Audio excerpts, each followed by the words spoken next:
Good evening. It is a major blow to Ontario's auto industry and to the city of Oshawa. Previously announced job cuts will mean up to 1,200 auto workers will be out of work as of tomorrow in a move the union calls devastating. CTV's Beth McDonnell is live tonight in Oshawa with reaction from workers and the community. Beth. Natalie, this layoff was announced last year, but it's still really tough for workers to accept. After the overnight shift tonight, production at the GM plant behind me goes from 3 production shifts to 2 production shifts. Workers walk into work in Oshawa's General Motors plant, some knowing after tomorrow they won't have a job. I'm feeling very bad, losing a job. It's not easy to get a job, especially this GM. They pay very well. He is one of up to 1,200 plant workers who have been laid off. About 500 of them are GM employees who work on the Chevy Silverado. Unifor, the union representing members, says the others are from various companies who make up the supply chain and work inside the facility. Those with the lowest seniority are being hit the hardest. I feel really bad. My son's losing his job. He was hired in 2022, so he's also losing his job, and I know a lot of people that are losing their job also. Are people blaming tariffs and Trump? Guaranteed, 100%. Explain. What are people saying about that? Well, the tariffs are hurting us 100% all throughout Canada, but with the tariffs on the auto industry is totally wrong.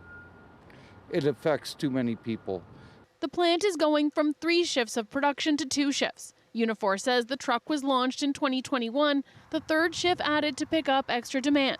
It says in the past, 3rd shifts had lasted up to a decade, but not this time. Because of things that are out of our control under the CUSMA trade negotiations that are happening right now, we're losing our 3rd shift, and they're sending 50,000 of our units down to Fort Wayne, Indiana. In a statement to CTV News, General Motors says the reduction is happening while preparations continue for the next generation of full-size pickups. GM has worked closely with Unifor to support impacted employees through this transition with comprehensive separation packages, retirement support, and other benefits. We thank and recognize the employees impacted for their contributions.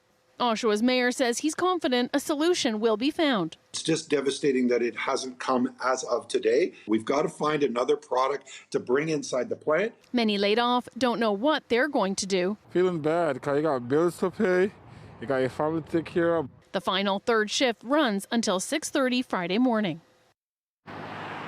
A GM company source says production is not being moved to Fort Wayne, Indiana, even though both Fort Wayne and Oshawa make the Silverado.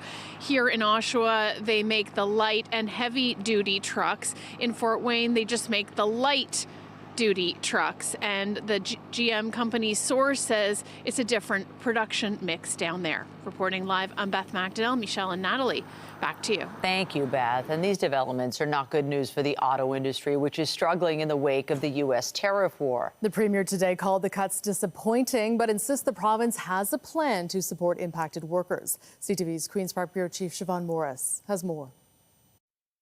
In a city where building vehicles is a tradition going back 120 years. It's not a good day.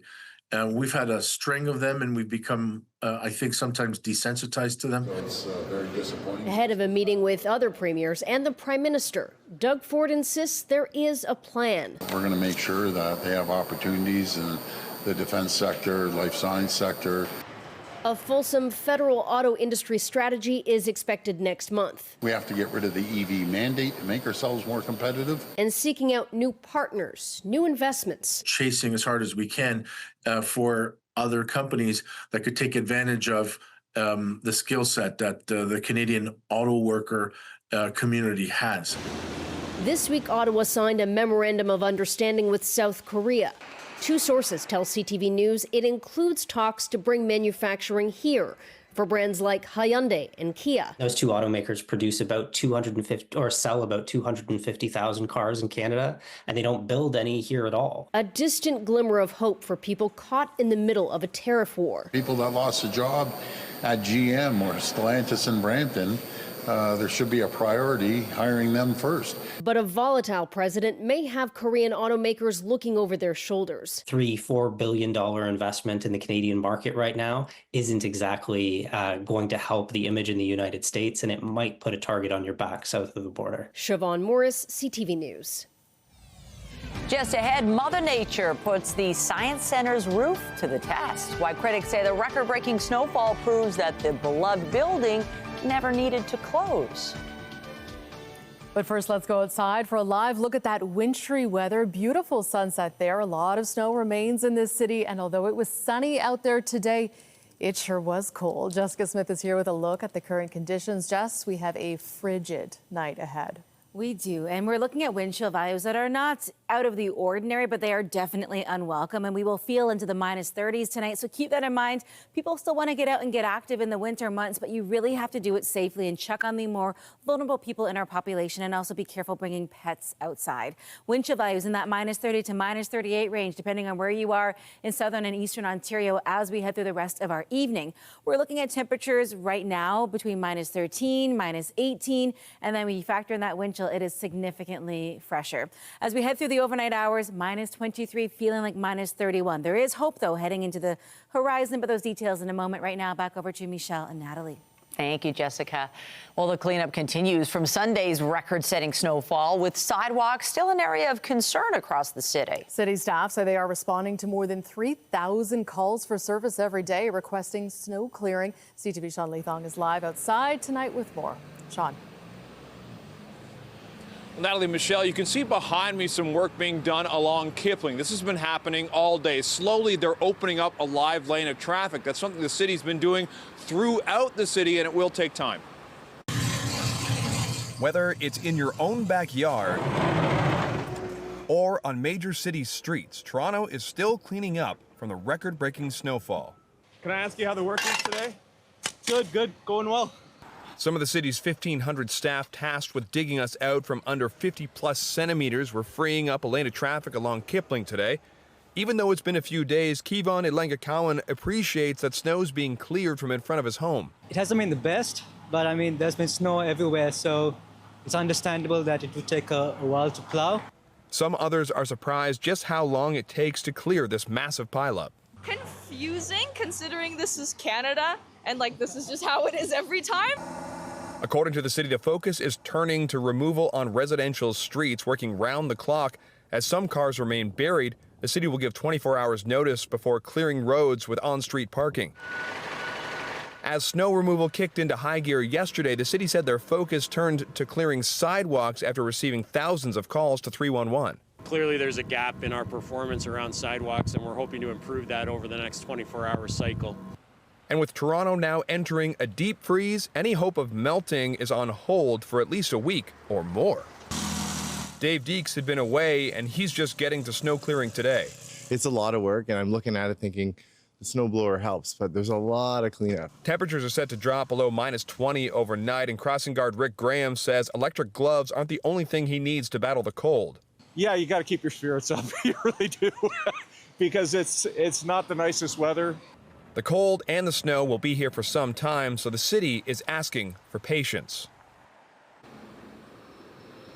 And patience may be tough for many people who are tired of having to walk around those giant snow piles, and it does feel like it's -25 out here right now, but we'll have to wait because it is a difficult job. Reporting live, I'm Sean Leithong. Michelle, send it back to you. Thank you, Sean. Well, as temperatures plummet even further this evening, the city has activated a new temporary warming center. It's up and running at John Innes Community Center. That's at 150 Sherbourne Street, south of Shooter. Officials say this is the 8th center that has opened in response to the extreme cold. Shelter services are also adding about 50 spaces to existing sites for what officials say is a total capacity of about 615 during this weather. And speaking of clearing snow, crews were on the roof of the former Ontario Science Centre building doing just that. The building was closed abruptly back in 2024 when the government claimed the roof could collapse under heavy rain or snowfall. CTV's Alison Hurst has more. Crews shovel snow off the roof of the closed Science Centre, a structure the province has called unsafe. It's still standing, and we don't seem to have have a problem. Roughly a year and a half ago, the provincial government abruptly shut the building, citing an engineering report on the state of the building's roof and claims they did not want to jeopardize anyone's safety with the roof panels at risk of collapse. It's a marvel of architecture and engineering. But advocates like Floyd Ruskin with Save the Ontario Science Centre don't buy that reasoning. You could look at the two engineering reports, one was specific about the roof and the other one was in general. And neither one of those two engineering reports said close the building.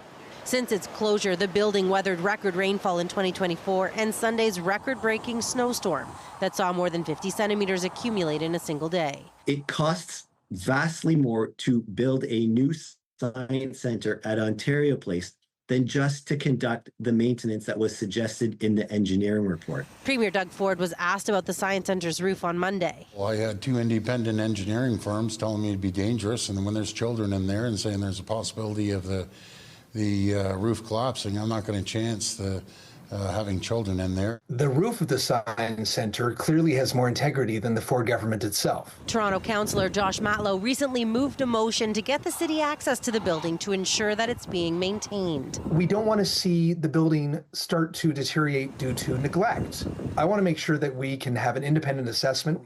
A spokesperson for Infrastructure Ontario says they will not compromise the safety of staff, adding a recent assessment by an engineering firm found the snow load on the roof was deemed unsafe to remove, consistent with their 2024 structural risk warning. Following an additional review, limited snow removal can now proceed in target areas under strict engineering controls. The new Science Centre was supposed to open in 2028 at Ontario Place, but that date has already been pushed back and is now expected to open sometime in 2029. Alison Hurst, CTV News. And staying at Queen's Park, the Education Minister is shedding more light on his decision to place the Peel District School Board under provincial supervision. Paul Calandra spoke with our colleagues at News Talk 1010 and said he stepped in because the Peel Board was planning teacher layoffs and classroom reorganizations midway through the academic year. And that would have caused chaos for the school community. PDSB Chair David Green has pushed back, saying there is no mismanagement at the board. The Education Minister also issued a warning he might take over the York Catholic Board. Calandra said he'll share details on his plans for school board reforms when MPPs return to the legislature in March. Still to come tonight, the financial strain of filling up the fridge, the impact of growing grocery bills on Canadian families.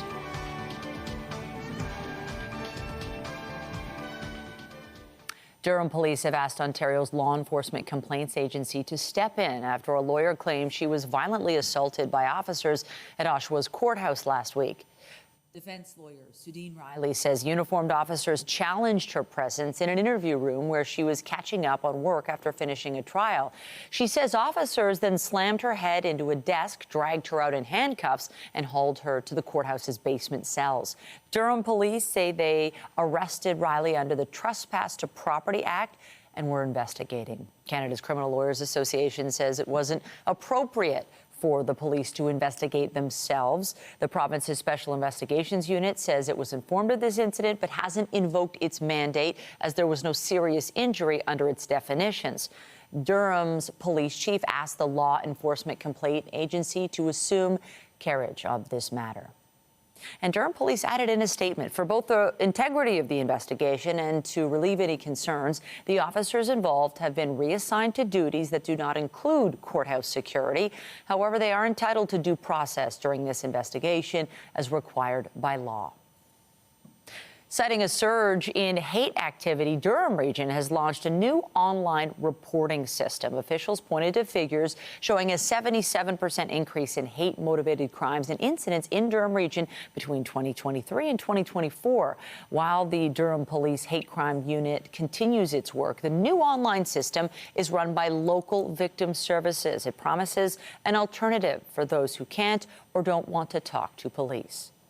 It affirms that these experiences should not go unseen or acknowledged. Research shows that hate is dramatically underreported in our communities, and often because of barriers such as language, fear of retaliation, or not understanding the idea of what counts as a hate-related crime or hate-related incident. And our goal is to remove those barriers. Officials say reports can be submitted anonymously, and the data collected will help inform future strategies in response to hate-motivated incidents. The Toronto Police Service launched their Black History Month celebrations today.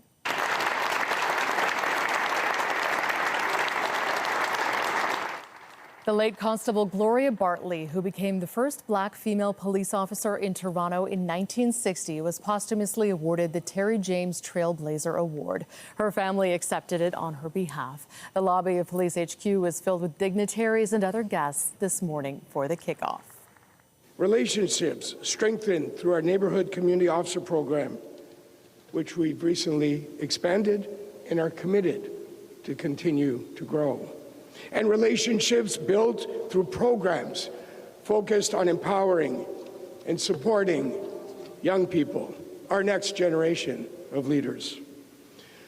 For as long as I am the chief of this organization, one of my top priorities will always be to improve trust within our service and with our communities. Black History Month begins on the 1st of February. We're learning more about an Ontario charity that's now under investigation by the OPP. As CTV's John Woodward reports, it received money from a scandal-plagued government fund, and a W5 investigation found that donated clothes that it received didn't go where you might expect. Jake's House was a resource for families with autistic children, offering housing in a facility north of London, Ontario, and community. It's a wonderful opportunity for families who have members that have autism. That facility closed last year after Ontario's Ministry of Children, Community and Social Services ended a $9.3 million funding agreement with the charity. The 27 residents sent packing. I wish we could stay here for another couple of years, but it's really emotional to me.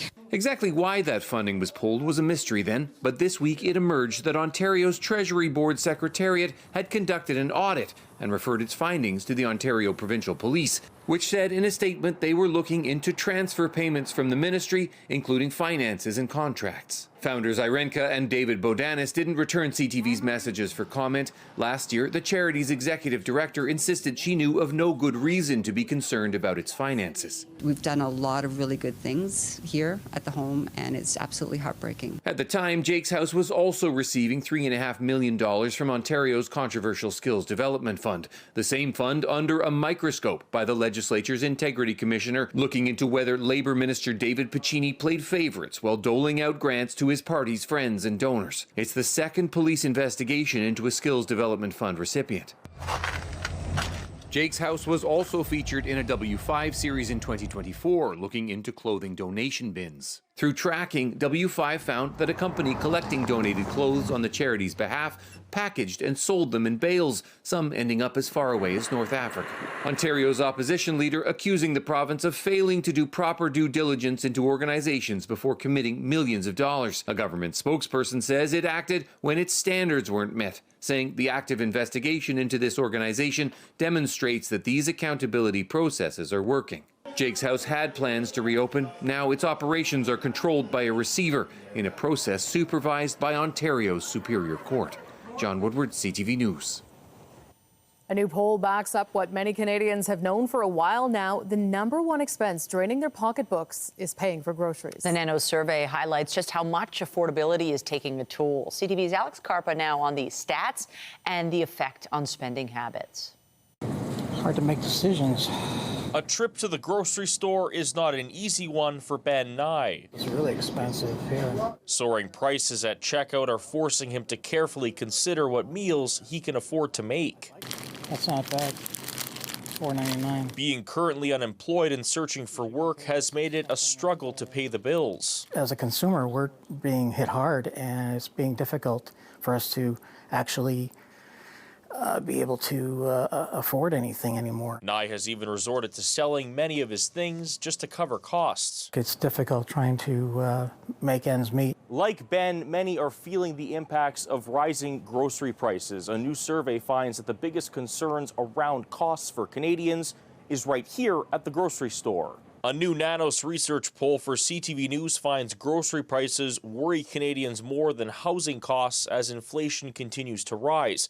More than half of Canadians say groceries are top of mind when looking to save money this year, followed by housing at almost 25%, and healthcare at nearly 10%. It speaks to the pressure that Canadians are under and how groceries are at the top of the list, significantly ahead of things like housing and healthcare and fuel and entertainment, all those things. But experts warn that relief may not come anytime soon. The story on tariffs are going to continue as we're trying to renew CUMSO with a very unfortunate negotiating opponent in the United States. Could be looking at, a bad year next year as well. Let's try this. As prices continue to climb with no end in sight, Nye says he will do whatever it takes just to stay afloat.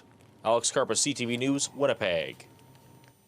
Separatism grabbed the spotlight on the final day of the First Ministers' meeting in Ottawa when one of the provincial leaders leveled an accusation of treason. CTV's Abigail Beeman has those details.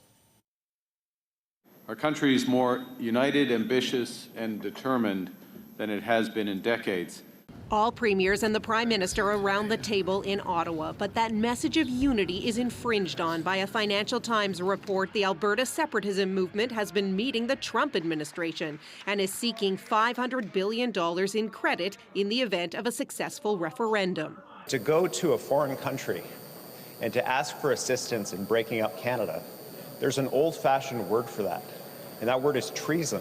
It's ludicrous, right? I mean, we're there on a fact-finding basis. There's nothing treasonous about it. The group says it did meet with U.S. officials, but is only doing a feasibility study to determine whether that facility would be available on a going forward basis, and whether it's with U.S. Treasury or Goldman Sachs or J.P. Morgan through a bond issue. The U.S. State Department said it regularly meets with civil society types and no commitments were made. A similar response from the White House, which tells CTV News no support or commitments were conveyed. The U.S. Secretary of the Treasury has weighed in on separatism before. Alberta is a natural partner for the U.S. I would expect that the U.S. administration would respect Canadian sovereignty and that they would confine their discussion about Alberta's democratic process to Albertans and to Canadians. And I will raise that with my delegate in Washington. At the closing press conference, the Prime Minister would not answer whether he felt there was foreign interference from the United States. I expect the U.S. administration to respect Canadian sovereignty. I'm always clear in my conversation with President Trump to that effect, and then move on to what we can do together. While Canada faces separation speculation further east too, with the rise in popularity of Quebec's Parti Québécois. He's going to call a referendum. If he, God forbid, he gets elected, I mark my words, within a year and a half, he'll be calling a referendum to separate from Canada. Unacceptable. As for the substance of the meetings, a big focus was the upcoming review of the North American Free Trade Deal. The Prime Minister said he and the premiers agreed to meet monthly once that review is underway. Abigail Beeman, CTV News, Ottawa. Conservatives are gathering in Alberta as the party's national convention gets underway. The marquee moment happens tomorrow when there will be a mandatory vote on Pierre Poilievre's leadership. CTV's Jeremy Charon reports. Certainly a busy few days here in Calgary as the Conservatives hold their convention. This is, of course, a policy convention. Grassroots members, delegates here from across the country as the party looks to try and plan its path forward. But all the focus really is on a big vote that will come tomorrow, and that is Pierre Poilievre's leadership vote. This is the first leadership vote for the party since 2005. That's when Stephen Harper faced a leadership vote, got about 84% support. It is widely expected that Pierre Poilievre is going to get significant support during this vote, but there has been, of course, a lot of talk about it, given that we have seen some floor crossings. His party is doing well in the polls, but he continues to trail significantly behind Prime Minister Mark Carney when it comes to his personal popularity. That being said, he is very popular among the group that are here, the delegates that will be voting. It is not a wide range of Conservative members that will get to vote on this. It is a select number of delegates from across the country that are representing members in their own ridings. Calgary area MP Stephanie Kusi will be emceeing this event. We spoke with her today, and she is putting her support, of course, behind the leader ahead of the big vote tomorrow. It's our membership who will cast the votes, and they will decide. And it's up to Pierre Poilievre to take the results and do as he sees fit. I have trust in him that he will look at the number, whatever number that is, although, as I stated, I believe it's going to be strong, and move forward as he feels is necessary. Now, all eyes, of course, will be on the result of that vote. That will come tomorrow on late Friday evening. And then Saturday, the event continues. The party members, grassroots members, some of those delegates will all spend time looking at policies that the party is looking to focus on moving ahead. And they'll do all of that, of course, after they decide whether or not Pierre Poilievre will remain the leader of the federal Conservative Party. Jeremy Sharon, CTV News, Calgary. People in Quebec and across the country are commemorating a somber anniversary. The deadly attack on a mosque in the provincial capital happened on this date 9 years ago. 6 men were killed in the evening attack at the Islamic Cultural Center of Quebec City in 2017. 19 other people were seriously injured. A vigil got underway in Montreal late this afternoon. The event is part of Muslim Awareness Week, an initiative created in the aftermath of the attack. Ontario's premier says let today be a reminder that we must stand together against hate and discrimination. We remember the 6 people who were killed in the horrific attack at the Quebec City Mosque. And we stand with their families, loved ones, and Ontario's Muslim community against Islamophobia. Hate, violence, and discrimination have no place in our province.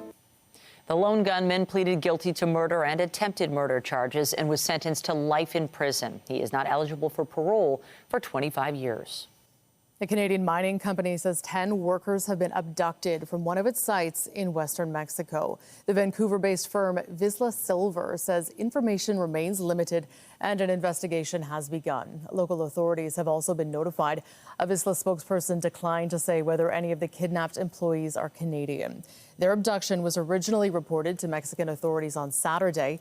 Local media reported the abductees were taken by armed men from staff accommodations in the city of Concordia the day before that. Donald Trump says Moscow has agreed not to attack the Ukrainian capital for a week. The U.S. president says he personally asked his Russian counterpart to not fire on Kyiv due to extremely cold weather. Repeated Russian attacks have damaged or destroyed electricity infrastructure, leaving the city in the dark on more than one occasion. Moscow has not confirmed Trump's claims, but Ukrainian President Volodymyr Zelensky says he expects the agreement to be implemented, but says the next few days will determine that. Iran's paramilitary Revolutionary Guard has been designated a terrorist organization by the European Union. The decision follows Tehran's bloody crackdown on nationwide protests. Activists say more than 6,300 people have been killed. The EU says its foreign ministers unanimously agreed on the terrorist designation. The 27-nation bloc has already sanctioned 15 Iranian officials. Meanwhile, the U.S. Navy has another warship to the Middle East, bringing the number to 11 amid increasing tensions. Meantime, ongoing tensions with China are prompting Taiwan to act. An anti-landing operation simulated a hostile amphibious invasion today. The exercise featured the use of drones, shore-based weapons, and anti-ship missiles. It was part of 3 consecutive days of combat readiness maneuvers across central and southern regions of the island. Pat. And I'm Pat Foran. Coming up on Consumer Alert, if you have a vehicle, you want it to last as long as it can. To try and save money, a man from Claremont just had his van reach over 1 million kilometers. We talked to him about how it managed to drive that distance. All of that story, that's just ahead. The deep freeze keeping us well below that seasonal point as we near the end of the week and the end of the month of January. There is hope on the horizon. We will see a return to close to seasonal temperatures as we step into the month of February. I'll have your full forecast coming up right after the break.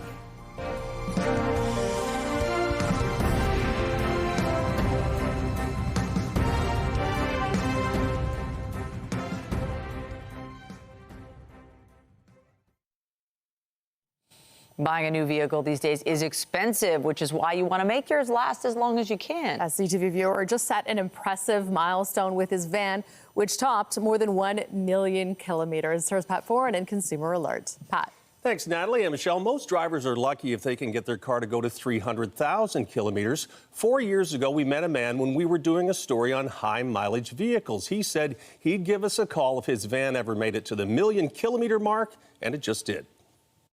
Marco Intihar of Claremont owns a 2000 Toyota Sienna van. It's been in the family since new and is affectionately known as Betsy. He recently videoed the odometer as it clicked over to 999,999 kilometers, which is the most it can record. 99999 has been achieved. Woo! Let's hear it for Betsy. For Intihar, it was a family goal to hit the million mark. It's unreal. It really is. I think when you do some research, how many vehicles have actually gotten to 1 million kilometers, that aren't big semis or whatever, it's just astounding. Starts up every time first day. We first met Intihar 4 years ago when his van had just clicked over to 930,000 kilometers. Bam! Love it. Transmission level looks good. He says his father believed in following the maintenance schedule closely, especially oil changes. You just got to give her the love. Don't go past your oil changes. Another reason we did the story, it's still on its first drivetrain. It has the original engine and transmission. Intihar says his parents put on most of the 1 million kilometers driving to polka festivals all over North America. They would take lots of trips down south, Florida, wherever there was a polka festival, they would go. To get this kind of mileage, Consumer Reports says start with a reliable vehicle and keep it well maintained. Routine maintenance is definitely key to longevity. It costs some time in the shop and money for those maintenance items, but it's generally money and time well spent. Your best bet, follow your owner's manual. All the fluid changes matter, all the filter changes matter, and it does add up, but it is cheaper than repairs down the line. As for Intihar, he says his father would be proud to know Betsy made it to 1 million kilometers. It was just my dad's dream to get to 1 million, and it's done. So I think we're going to gracefully put her out to pasture. Toyota should be proud. That's a pretty impressive thing to have accomplished. And in the end, it's rust. It's been Betsy's biggest problem. Keeping your car clean, rust-proofing, and washing off salt can help. And keep up with your oil changes. The cost of a new engine can be $10,000 to $20,000, depending on your vehicle. On your side, I'm Pat Foran. If you have a consumer story idea, email us at alert@ctv.ca. I'm surprised that beauty's still running, especially when it gets this cold. I mean, even newer cars struggle at times, and the temperature tonight, it is plummeting. It's falling fast. It's cold for old Betsy, and it's also cold for us. It's going to be really frigid out there, right? When I lived in Saskatchewan, everyone plugged in their cars, and this weather is kind of reminding me of that. It is just so cold. So they always say mechanics say to keep your car kind of running a little bit before you just immediately get on the gas, because that can also impact your vehicle. But it is cold for everyone, cars and people and furry friends alike. The good news is we do get out of this cold stretch as we head into the end of the weekend. We're not quite seasonal, but we're seasonal adjacent. Close enough, right? After all this really deep cold weather, having any kind of change really makes a difference. And outside, we've had beautiful sunshine throughout the day today. It's not warm sunshine, but you know what? I'll take it this time of year. And we've had a beautiful blue sky for the bulk of our day. A few clouds off in the distance, still a little lake effect snow across Lake Ontario and for our friends out towards Lake Huron and Georgian Bay. But you know what? We all get a break, finally, at least from the lake effect snow as we head throughout the end of our day today and into the day tomorrow. But it is freezing as we head through your Thursday night. Right now sitting at -15, feels like -23. Into the overnight hours, we'll feel into the -30s right across Southern Ontario, Eastern Ontario, Northern Ontario. Nobody escapes this deep freeze. And we're still seeing those widespread cold warnings, those yellow warnings still right across, again, Southern Ontario, Eastern Ontario. The further east you go, those wind chill values close to -40 as we head through the overnight. For us here in the city, the bulk of the GTA will sit at -23, feeling like -31. But it is downright frosty for all of our friends, no matter where you are in the GTA. Into the day tomorrow, again, beautiful sunshine, no real active weather to speak of, but that daytime high should be at -2. We won't get to anything better than -12 as we head in towards the end of the work and school week. That trough finally pushing its way out. We get a bit of a break across at least our friends through cottage country, Owen Sound, Perry Sound, Barrie, from all of that active weather that they've seen from lake effect snow just kind of parking itself in those communities. Through the rest of our night tonight, it's really not too bad. It's just cold and very clear. To start the day tomorrow, brilliant sunshine. Again, it'll just be very, very cold. Your wind chill values through the morning hours for that morning commute range anywhere from -26 to -32. So factor that into your kind of attire if you're commuting, especially if you're taking transit. As we head throughout your Saturday, again, it's just nippy out there. It is biting. It is sharp. All my other descriptive words you can say to explain how cold it is outside. The good news is, as we say so long to January and we step into a brand new month this weekend, it does get a little better. But that big area of cold air, that polar vortex, hasn't really gone anywhere over the past couple of days, but we finally see it start to retreat a little bit as we head in towards the kind of middle of next week. But through your Friday, your Saturday, even your Sunday, as we welcome in February, it is absolutely freezing. Seasonally, the daytime high should be around -2, -2.4, and we haven't seen anything close to that for a while. We get into Monday, the first full week of February, Groundhog Day. Hopefully doesn't repeat itself with bad weather, but as we head in towards the week ahead, it's not too bad. More news and weather after the break. When you see it happen, send it to CTV News. Text 10400 from your screen to ours. Text 10400.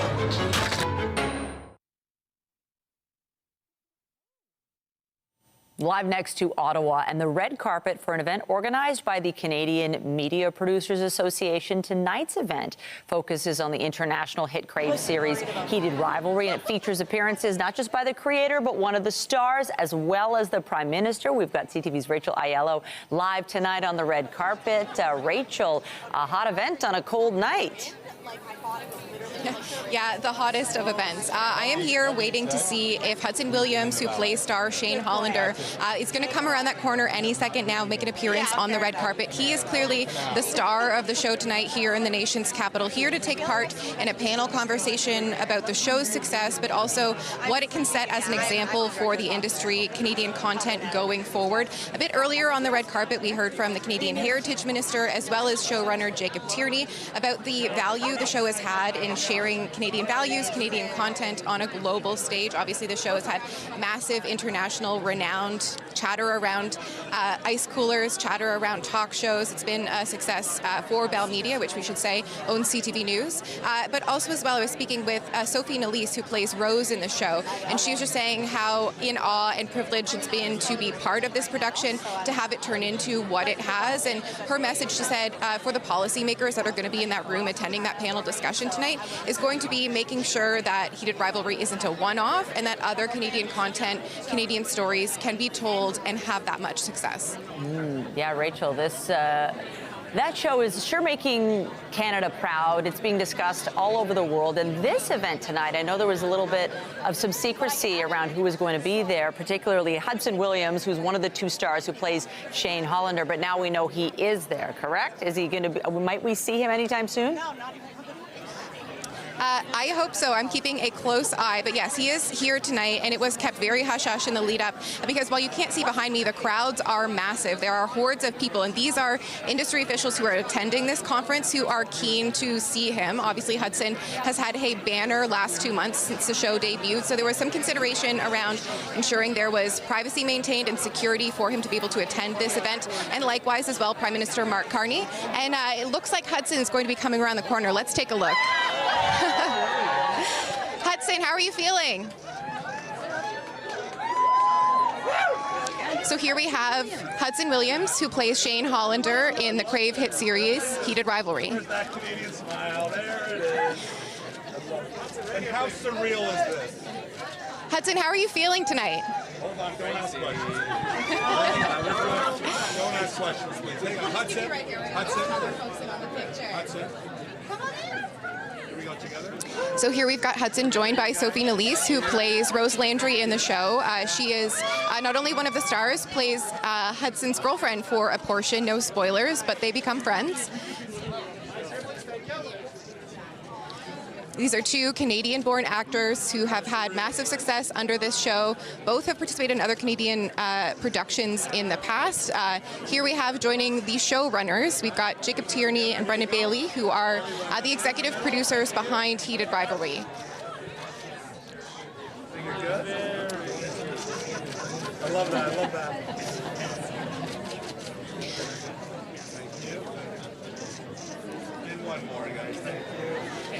Flashing lights and cameras are nothing new for these crew now, but it's been quite a ramp up of the last 2 months for these folks, and the success it shows that.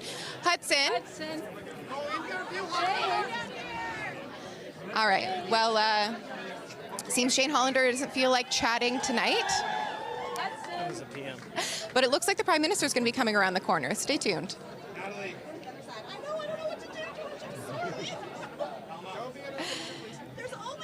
All right, so given where they've placed Hudson Williams and Sophie Elise, I'm anticipating there's going to be some sort of photo op with the Prime Minister as he makes his way onto the red carpet. Obviously, for Prime Minister Mark Carney, who has had his own global acclaim over the last few weeks, this is a big moment for him to get in on some of the star power that is heated rivalry. All right, you're looking at live images in Ottawa. Rachel Aiello will let you stand by there. Hopefully, Hudson will do some interviews, and then it'll also be interesting to hear from the Prime Minister Filling you in as on well. what's happening here right now. So BC-born Hudson Williams has actually dipped behind the banner of the red carpet. He has developed a bit of a reputation for some goofy shenanigans during press events, and clearly no different what we're seeing here in Ottawa tonight. CTV's Rachel Aiello live for us. Yeah, it looks like he is enjoying it. I mean, he is shot to stardom. Everybody wants to talk to him. Well, hopefully he'll do some interviews as well. And we'll leave you to it, Rachel. Thanks so much. As the Trump administration's immigration crackdown continues in Minneapolis, Bruce Springsteen is out with a new anti-ICE protest song. Through broken glass and bloody tears on the streets of Minneapolis. Springsteen titled the song Streets of Minneapolis and says he wrote it Saturday in response to the events there. The longtime Trump critic said, quote, "It's dedicated to the people of Minneapolis, our innocent immigrant neighbors, and in the memory of Alex Priddy and Renee Good. Stay free." The White House told The Hollywood Reporter the song contained irrelevant opinions and inaccurate information. After the break, a good day for Apple, a rough one for Microsoft. How the big tech companies move the markets, and the rest of the day's business headlines coming your way.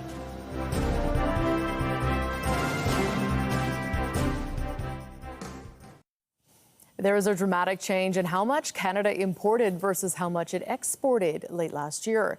BNN Bloomberg's Marilla Fernandez has that. Canada's trade deficit widened to $2.2 billion in November. It was under $400 million in October.